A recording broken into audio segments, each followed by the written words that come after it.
veure, perquè hi ha un cotxe parat. Ah, mira, hi ha cudus.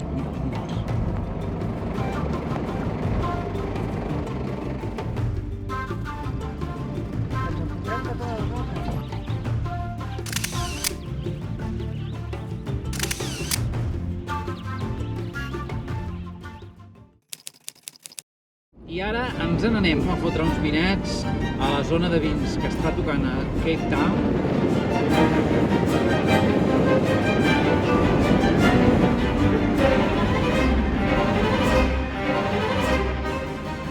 Bueno, doncs ja estàvem arribant i què ha passat? Doncs que el cotxe ha començat a vibrar.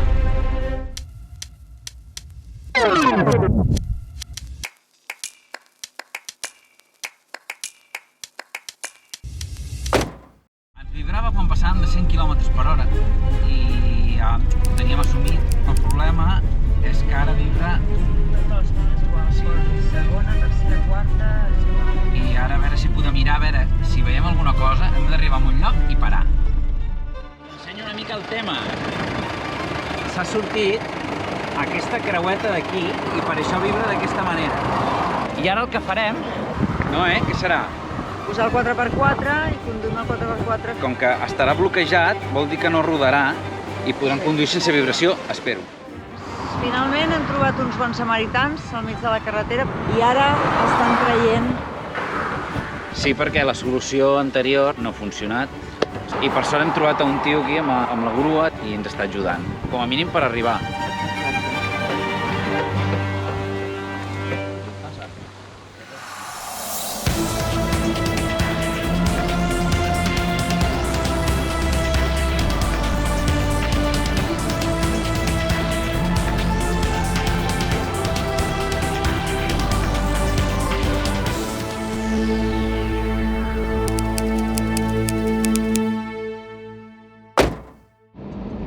Bueno, doncs ara sí que tornem a estar a la ruta.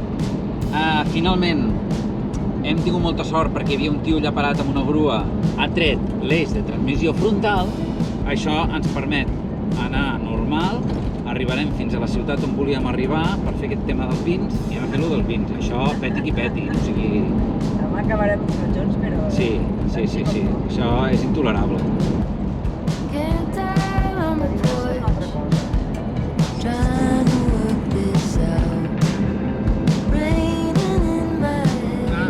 De les zones que ens està encantant d'aquí de Sud-àfrica. Aquest camí cap a la ciutat de Paarl, per la ruta del vi, passarem pel Paarl, però arribarem fins a Francis Hoek, que és el nostre destí de demà. És superbonic, uns penya-segats, unes muntanyes que flipes, molt xulo. Una vegada més, Sud-àfrica, de veritat que sí.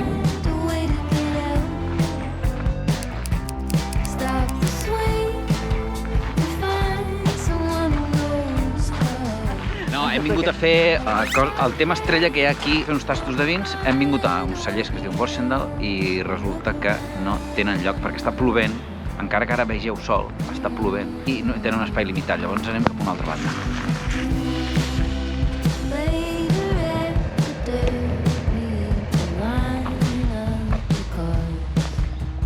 Definitivament hem arribat a la zona on es fan els tastos que no estan reservats. El lloc es diu Borsendal. Ara que ho tenim escrit, t'ho dic bé. Llavors, aquí hi ha com un menú i llavors tens diferents coses per menjar i aquí tenen menús de tastos de vins combinats amb xocolata, combinats amb formatge, combinats amb xarcuteria o combinats amb ostres. Thank you. Hem agafat un plat de formatge per compartir, que val 100 rands 4 vins i 150 el plat de formatge.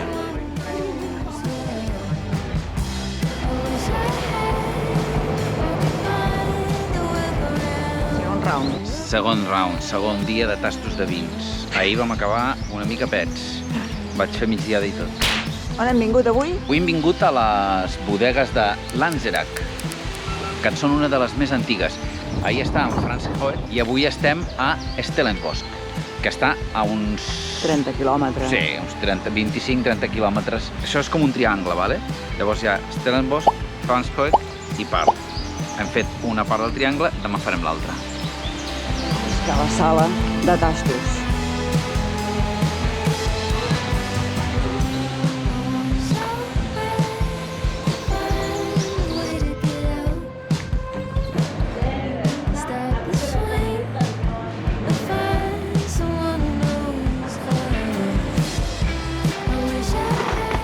Segui vostè.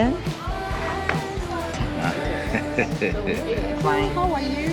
Fine, thank you. Good, enjoying the rosé. It's the Pinotage and it's a 2021. 14 to 16 months in the oak barrels. Okay.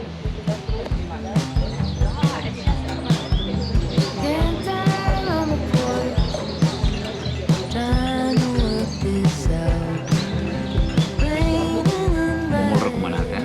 Els vins espectaculars, de veritat. Hem tastat diversos i aquests, molt bé.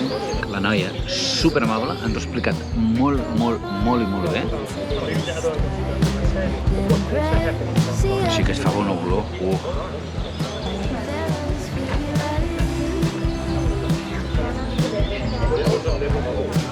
Molt bé. Què ens han demanat? Ens hem demanat uns formatges sud-africans. A veure, hi ha un formatge aquí, blau. Sí. Després tenim aquí un altre formatge, després aquí un altre formatge i un altre formatge. I aquí un altre formatge. El que ens farem és fer-nos la meitat de cada un. Perquè aquí va tot meitat a meitat. Meitat a meitat.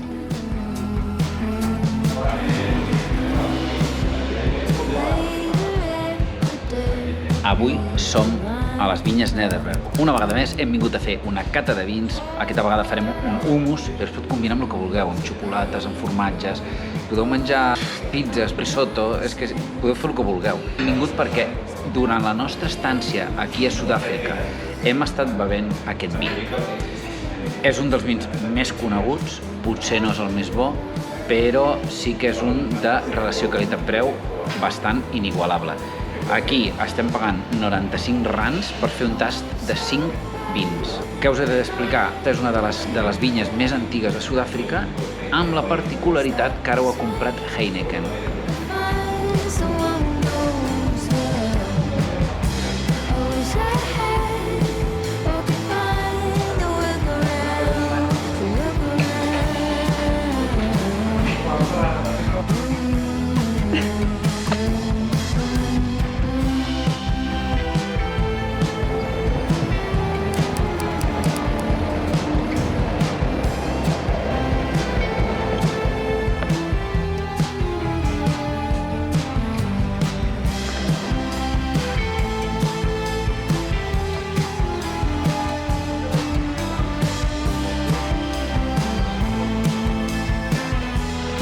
Hem anat a la Mot i hem marxat. I direu, per què? Esteu sonats? Perquè tenien tastos de vins, sí. Però nosaltres volíem fer un tast amb formatges. I allí no en tenien. Només tenien una Bakery i no ens ha fet goig. Llavors hem marxat. Ja som a la Haut Cabrier. Això és un altre celler d'aquí, de la localitat de Franschhoek, en aquesta zona vinícola d'aquí de Sud-àfrica molt propera a Cape Town. 5 vins, unes olives de Kalamata i ho rematarem amb una selecció de formatges locals sud-africans. I ara us ensenyem el que ens donen.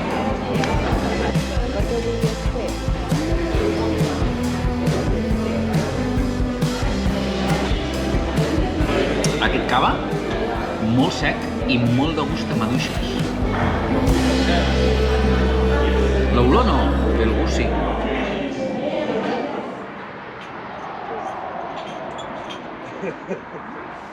Unes vistes fantàstiques i uns vins de merda. De merda. Aprofitaré la vinentesa per explicar-vos què podeu fer si feu la ruta dels vins aquí a Sud-àfrica. Això és una zona que està al costat de Cape Town. Està a 1 hora aproximadament. Creiem que una opció molt bona és dormir a una de les 3 ciutats que hi ha en aquesta ruta. Stellenbosch molt millor que Pral. Pral és una ciutat lletja, Stellenbosch Tens un munt de serveis. és una ciutat bonica i Franschhoek és un poblet molt mono, molt turístic, però molt bonic. No hi ha gentrificació, està molt bé. Jo l'aconsello totalment. Llavors, nosaltres hem fet cates de vins acompanyades de taules de formatges. Nosaltres hem visitat diversos cellers d'aquí al voltant. El que ens ha agradat més ha estat el de Langerak. Per què? Per la relació qualitat-preu, el millor pel tema dels vins, els millors amb diferència, la noia ha estat la millor, les taules de formatges han estat les millors i el preu ha estat el millor. O sigui, és que no hi ha cap dubte. Si veniu en aquesta zona, vingueu aquí. Un altre lloc que ens ha agradat molt ha estat el de Nuremberg, que també sembla que sigui no, perquè és que l'han comprat els del Heineken, no sé què. Està molt bé de preu, molt bons vins i també molt bé la taula de formatges. Un altre que us aconsellem és el de Boschendal. Molt bo, vins també bons, amb els formatges també bons, amb el preu també bo, però sí que és veritat que no era la mateixa qualitat que Langerak. de la Langerak. El que més ens va agradar Va ser la noia que ens va atendre. La de Langerak era millor, però aquesta és molt recomanable. Vam cometre un altre error que vam anar a vinya d'aquestes petites, Klein Horsville, i aquesta no la recomanem per a res. Sí, no, el lloc era molt bonic, però els vins no eren prou bons. Segon, que ens van fotre una clavada increïble. els formatges eren justos. Sí. El que us recomanem és que aneu als llocs grans. Jo Què recomanes? a veure, si voleu anar a llocs petits, també està bé. Vas a veure vins, llavors no vas a menjar. Per tant, has de ser una mica expert en vins, has de saber de vins i has d'apreciar que si els sabors, que si els aromes, que si no sé què. Perquè crec que les vinyes petites fan bona feina, però has de saber què vas a veure. Doncs ja estem arribant al final del nostre viatge després de 20 mesos per l'Àfrica. Hem passat moltes coses, ja us ho podeu imaginar. Durant 20 mesos hem passat tot el que es pot passar. I ara ha arribat el moment de tornar a casa. I no us podem enganyar, estem nerviosos. Tenim un munt de reptes pel davant, tenim un munt d'idees, tenim un munt d'il·lusions, tenim moltíssimes ganes de fer-los i tenim una sorpresa. Quina és la primera sorpresa? La primera sorpresa que tenim és que no volem directes a Barcelona. I on anem? Anem a Madrid. I ara direu, Per què anem a Madrid? anem a Madrid perquè durant tot aquest temps hem estat pensant en el tema del cotxe. No perquè no funcioni bé, perquè vosaltres direu, no, perquè aquest cotxe s'ha espatllat molt i tal i qual. Tots els cotxes s'espatllen. Hem vist a tots els companys que tenim dins aquesta ruta, realment tots tenen problemes. No hi ha ni un de sol que diguis, hòstia, aquest va com una seda. Això no passa. Hem vist que hem de fer una evolució natural en el nostre overlanding. Vam començar un cotxe amb una tenda de sostre camperitzat per nosaltres mateixos. Aquí no hi ha res professional. Ens vam gastar el mínim possible.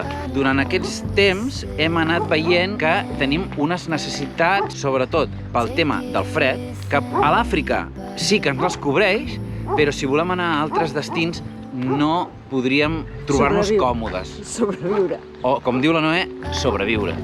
Quin és el cotxe que ens agradava més a nosaltres? El cotxe que més ens agrada a nosaltres és el Chef Màquina. El Chef Màquina és el Toyota Land Cruiser de tota la vida. Però què passa? Que a Europa no està permès de conduir amb aquest cotxe. Opció 2. Hem estat buscant per la web, que si aquí, que si allà. Penseu que aquesta opció 2, que és la furgoneta camperitzada, la vam descartar perquè és molt cara, val més de 100.000 euros. Madre mia. Opció 3. Era un camió. Ah, sí? A mi m'encanten els camions, el que passa que, clar, són molt cars i, a més, gasten molta gasolina. Tingueu en compte que se'n va entre 150.000 i 200.000 euros, és a dir, com una casa. I després també el que és el transport d'un port a un altre, que et costa 6.000 euros, 7.000 euros. I llavors vam pensar, doncs, bueno, va, què podem fer? La quarta opció. Comprar un cotxe amb una cèl·lula. Què és una cèl·lula? És com una motorhome, perquè m'entengueu. És com una vivenda. Tens un cotxe 4x4 amb una casa rodant.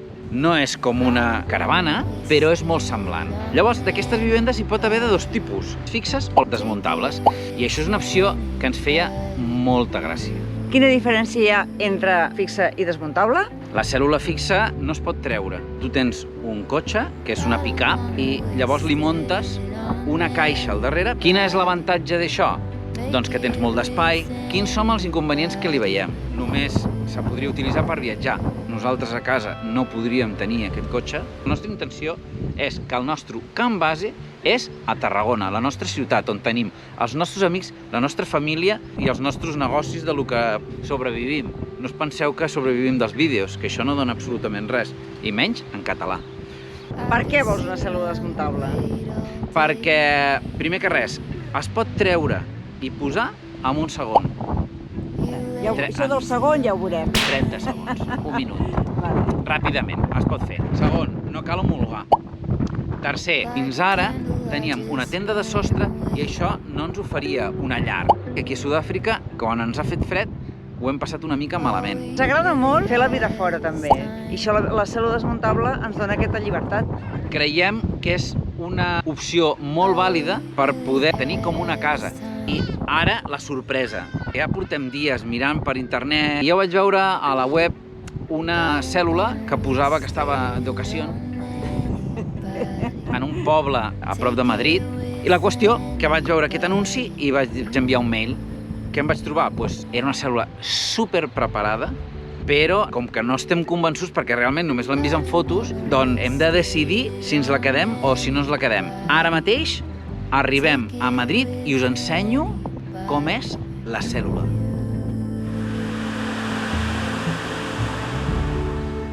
Senyors, senyores, família, ja hem arribat on està la cèl·lula camper. L'hem de posar allí, amb aquest pick-up. Aquí al damunt.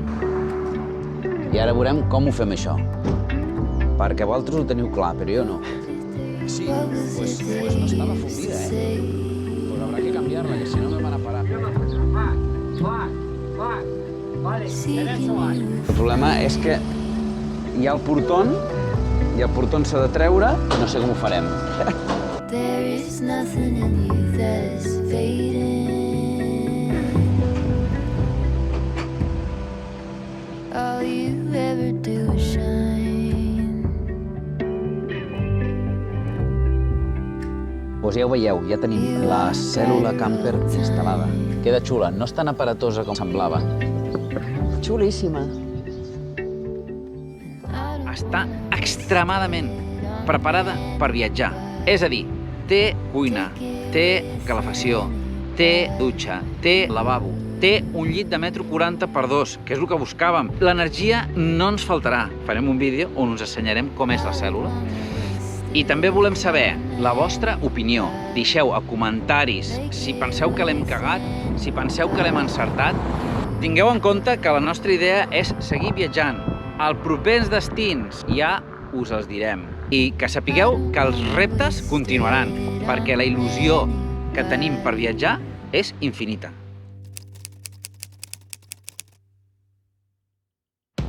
Després de 20 mesos de viatjar per l'Àfrica, jo crec que és el moment que us expliquem les coses que ens han agradat de viatjar d'aquesta manera overlanding. Què significa?